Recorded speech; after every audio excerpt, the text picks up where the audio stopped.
The day had started like any other.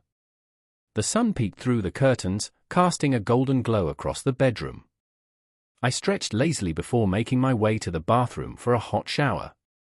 The house was quiet. My husband had already left for work, and my stepson Tyler was supposed to be in his room playing video games. As the warm water cascaded over my shoulders, I closed my eyes, allowing the steam to envelop me. It was one of those rare moments where I could relax alone with my thoughts. The hum of the water drowned out the outside world, making everything feel distant. I had just lathered my hair with shampoo when I heard the bathroom door creak open. My heart leapt into my throat. I turned instinctively, reaching for a towel on the rack just beyond the glass shower door. "Tyler," I called, my voice firm yet uncertain. There was a pause.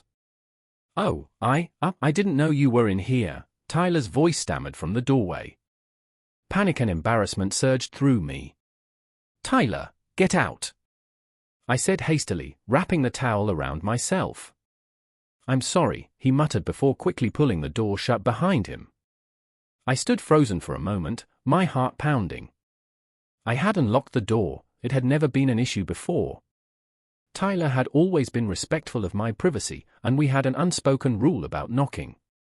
I took a deep breath, trying to shake off the awkwardness. It was probably just an accident. Still, I felt a strange unease settle over me. After drying off and getting dressed, I walked into the living room where Tyler sat on the couch, his eyes glued to the television. His face was slightly red, and he looked like he wanted to disappear into the cushions. "Hey, we need to talk," I said gently, sitting down next to him. He shifted uncomfortably. "I really didn't mean to, I swear. I thought you were in your room. I just came to grab my headphones." I studied his face, looking for any sign that he was lying, but he seemed genuinely mortified. "I believe you," I said, offering a small smile to ease the tension. "But from now on, let's make sure we knock before entering any closed doors, okay?" He nodded vigorously. "Yeah, totally. I feel so bad." I chuckled softly, ruffling his hair. "It's okay. Just an awkward moment. We survived." For the rest of the day, we both pretended the incident never happened. By the time dinner rolled around, things felt normal again. It was a small, uncomfortable moment, but in the grand scheme of things, it was just that, a moment. Still, I made sure to lock the bathroom door from then on. The next few days went by without incident, but I could tell Tyler was still feeling guilty about what had happened. He was quieter than usual, avoiding eye contact and keeping himself busy in his room. I wanted to reassure him that everything was okay, but I also knew that giving him space was important. Instead of bringing it up, I tried to keep our interactions light and normal. When I made dinner, I asked if he wanted to help, and we ended up laughing as we attempted to make homemade pizza. It was small moments like these that helped us move past the awkwardness. One evening, as I was folding laundry in the living room, Tyler finally spoke up. "I really am sorry about that day," he said softly, still not looking at me directly. I set down the shirt I was folding and turned to him. "Tyler, it's okay. It was an accident. No harm done." He sighed. "I know. I just hate that it happened. I feel like I messed up." I gave him a reassuring smile. "We all have embarrassing moments. Trust me, I've had my fair share. What matters is that you learn from them, and I know you will." He finally looked at me and gave a small nod. "Yeah, I will."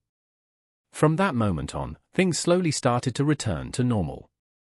Tyler was back to his usual self, joking around and playing video games without that lingering awkwardness between us. It was a reminder that sometimes uncomfortable situations happen, but what truly matters is how we handle them afterward. As the weeks went by, our relationship continued to grow stronger. We found new things to bond over, like our mutual love for classic movies and weekend hikes. It wasn't always easy being a step-parent, but moments like these made it clear that we were becoming a real family.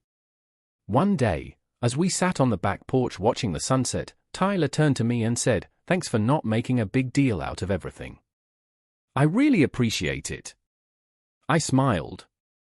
That's what family is for. We move on, we grow, and we look out for each other. Tyler nodded, and for the first time since the incident, I could see the weight lift off his shoulders. It was in that moment that I realized something important. Family isn't just about blood. It's about the bonds we build, the trust we nurture, and the way we support each other through their ups and downs.